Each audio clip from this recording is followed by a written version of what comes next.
Residents in the remote town of Borroloola are accusing the Northern Territory and federal governments of making excuses about why they're still living in dangerous and third world housing conditions.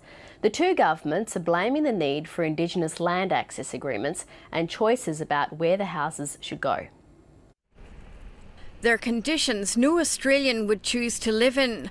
900 kilometres from Darwin in Borroloola, Jacob Riley shares a toilet with 5 other tin shacks. I need a water here and a shower and a toilet, and then I haven't got electric run through here. The shacks have dirt floors. I want to see it. New houses, some of these young people living in one house. Other residents want overcrowded, unsafe houses replaced. And most of these houses all got asbestos, and that's really dangerous.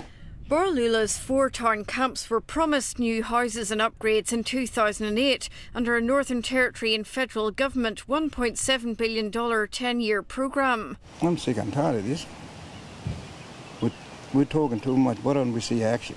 The Territory government says residents need to decide on their priorities. Hopefully next year we'll be able to see some new houses being built and refurbishments and upgrades done on the town camps. Many of Borroloola's town camp residents don't want the new houses to be built in this new subdivision.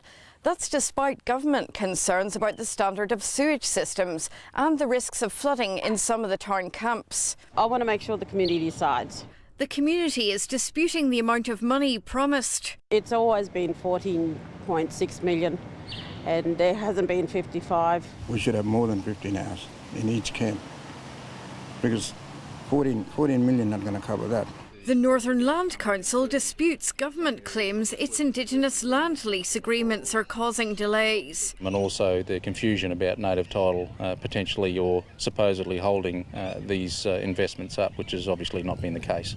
Like Borroloola, other towns including Elliott fear missing out because the federal funding finishes in 2018. We're negotiating with Scullion as well, and to make sure that we have future funding.